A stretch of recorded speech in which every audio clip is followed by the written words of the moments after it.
Hey everybody, welcome to KDP with Mel, that's me. Today we are on part 4 of our series, making our first book to publish on Kindle Direct Publishing. Let's get started. Just to recap, we made our cover in Canva, absolutely free. I do have a pro account. I'm going to be putting a video out shortly that shows you how to get a free pro account. It doesn't work for everybody, but for those that can manage to make it work, it is awesome. And I'm going to show you how to do it completely legitimate, the legal way to get a free Canva Pro account for 1 year. So it's not that 30-day trial. So be on the lookout for that video. In our last video, which was 3 of the series, we made our cover. This is it right here. I did a little bit of work to it after we ended the video last time. Please note that when you have a title of a book, it has to be somewhere on either the cover or the spine. So what I did is I put the title that we're going to use in Amazon on our spine. Yeah, it's a little small. You're not going to be able to read it great, but it does comply with their policy. Then I'm able to put an attractive title on the front. Also, see how I have put this seahorse right here overlapping this write your name box? Same with this jellyfish. Do not be afraid to do stuff like that. It adds a little something to the cover and it kind of breaks up that monotony of the solid white box. You'll see that solid box on a lot of different notebooks, journals, stuff like that. Alright, so we are going to head over to Kindle Direct Publishing. When you first get there, this is what it's going to look like. It is kdp.amazon.com. I am in the United States, so that's what it looks like for me. If you want to know how to get here, just Google it. KDP, it'll come up. Sign up for an account if you haven't already. I'm not going to walk you through that process. It's pretty self-explanatory. It's not hard at all. So sign up for an account.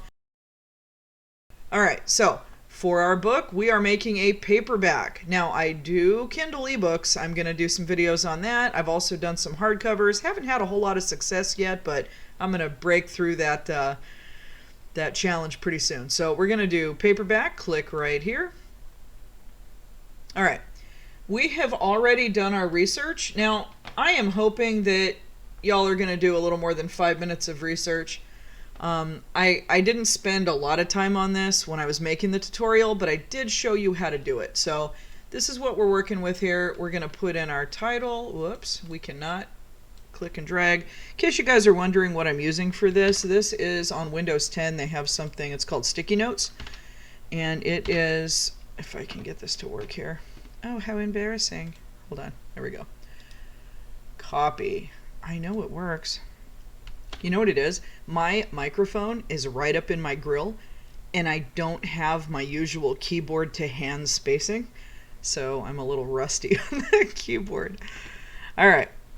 There we go. And here is our subtitle. So as you guys saw a few minutes ago, I showed you the new cover. I put this right here. Right there. Oh, my phone is going off like nuts right now. Okay, I put this right here on the spine. This is to comply with KDP policy. You don't have to have keyword heavy titles smack on the front of your book. When I first started, I didn't really get that. So my covers didn't look that great because I was putting, stuff that really didn't make a lot of sense to the end user right on the cover just to comply with the policy. The point is, you can have a good looking cover without a bunch of keywords in it if you can fit stuff on your spine. Subtitle, also important. Here's what you don't want to do.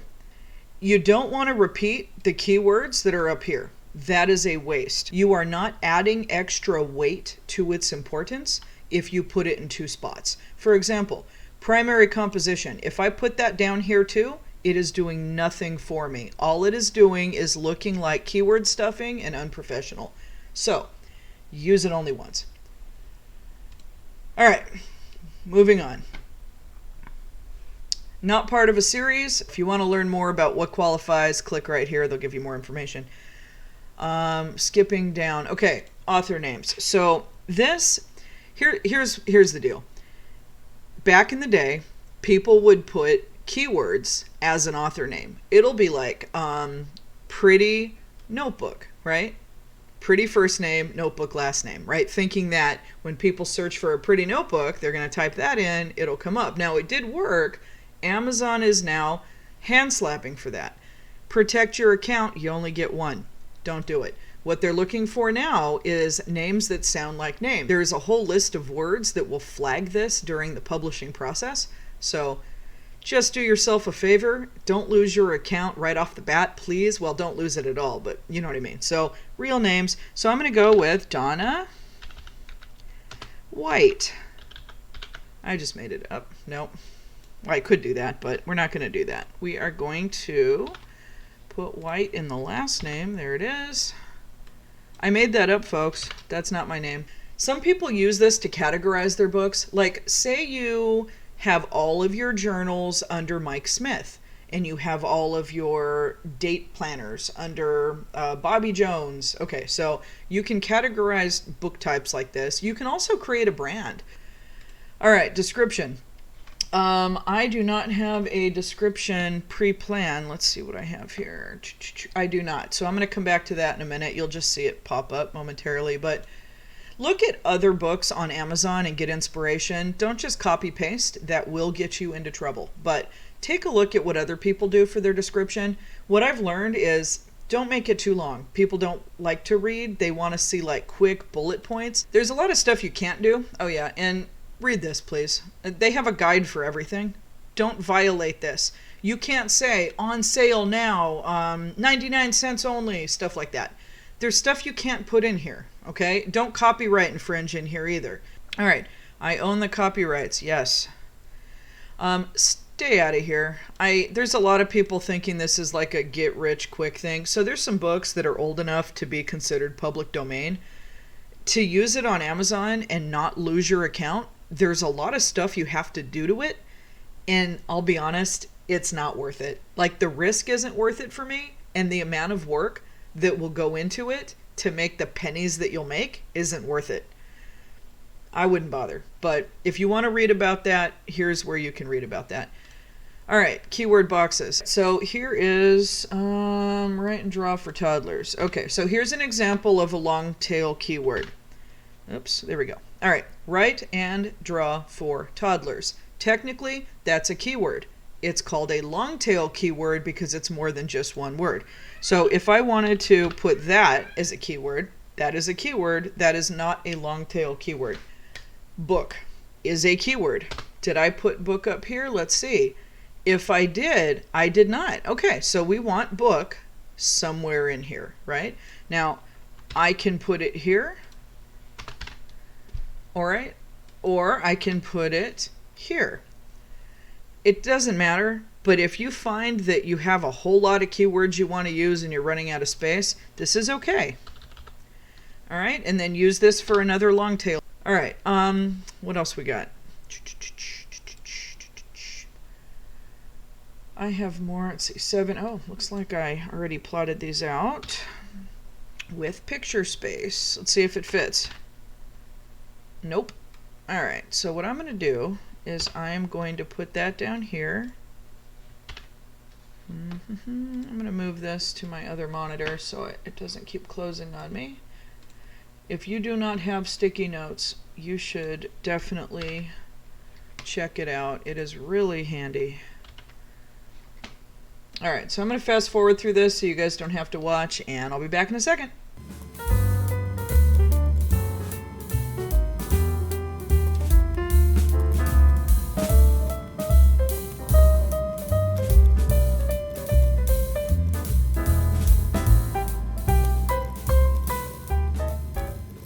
All right, we are back. So what we have done is we have filled in our keyword boxes. I like to fill it up, maximize my space with as many keywords as I can. Some of them are long tail keywords, which means when people type in to look for something, they will type in early learning practice, right? That can be a keyword. That's a long tail. Then I have put a short tail or single keyword right after it, kindergarten. Okay, this is my strategy. A lot of people do different things here. This is what I like to do. Now, it doesn't help you to duplicate keywords in these boxes or your subtitle and your title. If you see duplicates in here, put it down in the comments for the other. Oh, I see one right here, dotted lined, dotted center. All right, so what we're gonna do is we're gonna take out the duplicate. All right, it will not help you to duplicate keywords in here.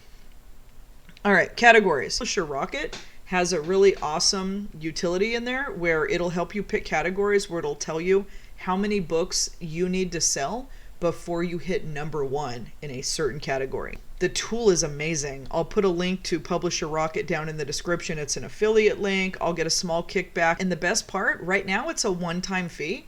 I bought this early on in my KDP career and it has helped me immensely. Anyway, check that out. But when you're trying to place a book, let me see, I'm gonna fast forward through this because it's gonna take me a minute, and it'll take you a minute too to figure out a category that makes the most sense for your book. You get to pick 2 here, and they're not really cut and dry like you would think. Oh, look, primary journal, it'll be like early learning, child writing, creative writing or something. I don't know if that's in here, but I'm gonna look for it, so hang tight.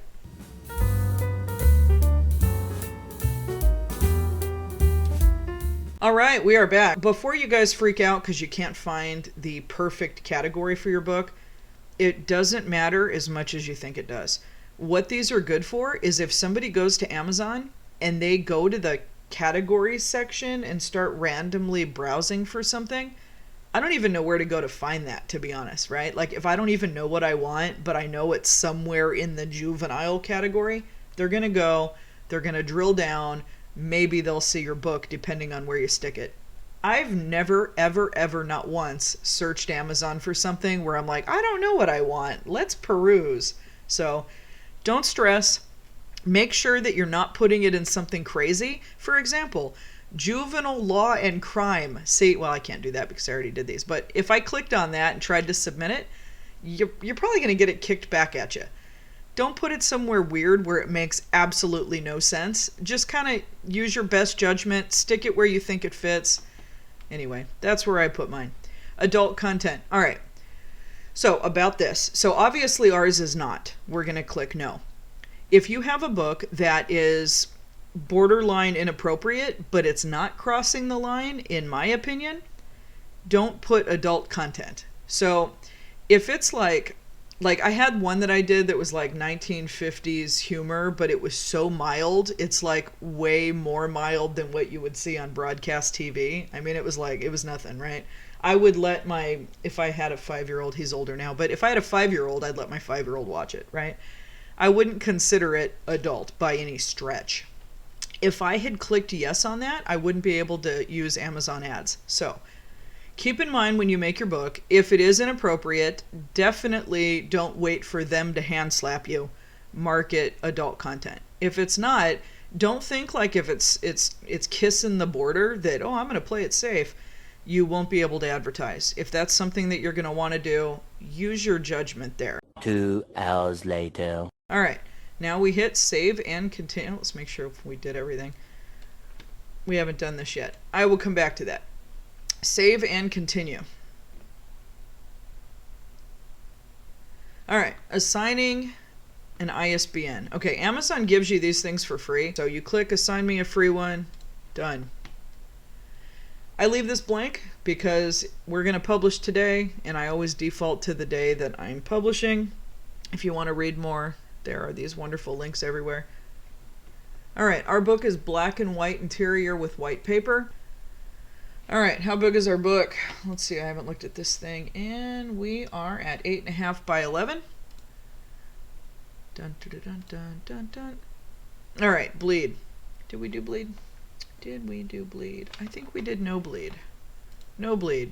If we did bleed, we're going to have to go back and make our book 8.625 by 11.25. So when you do bleed, it basically, and you can read this, it basically means your print will go off the page. But in order for them to trim your book, they need a little extra wiggle room. So you'll need to make your book a little bit bigger. Now, if you're using Canva, you can do a resize. I'm not sure if the free account can. You can Google like PDF resize free. That will pull up some resources. I use Acrobat. That does a resize for me. There's a lot of different options for that. If you want to know what size you need to make it for certain things, click on this, and it'll take you to this lovely how-to section where you can figure out what you need based on your trim size, and it'll tell you what to do. So I don't think we're bleeding. Thank God, right? All right. Okay. Here's the thing with the finish. So what this is it's telling you like the type of feel and look to your cover. Glossy, as you can imagine, is glossy. A lot of kids' books, cookbooks, you know, if you're going to be reading it in the bathtub, well, I don't know if you're going to be doing that, but, you know, kitchen-related books where you're going to be having wet hands grabbing stuff. That's kind of my my litmus, right, when I use glossy. Or, and make a mental note of this, if you have a cover that is very black and matte do not go together. The oils from your skin, and not to mention your skin, the skin of the guy that or lady that packed your book when they shipped it out to your customer will be touching that cover, and it is enough to mar your cover before your customer even gets it. So I don't do matte on black covered books. I do glossy. I do glossy on kids' books, cookbooks, stuff of that nature. All right, upload our manuscript. All right, I found it, and we are uploading it. Usually it just takes a second. You can move on to the next step before this little thing pops up right here, which says it received your upload and it looks okay. There it is. All right. So you can wait for that, or you can just keep moving down. So, and I've been doing this for almost a year now. I still forget to click this right here, and I click that and have to go back. Now, there's this thing called a cover creator. KDP gives you one.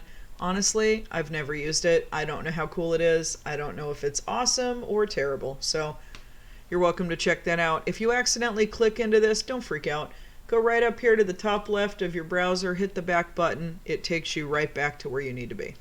I have done that so many times, you have no idea. All right, upload our own cover right here.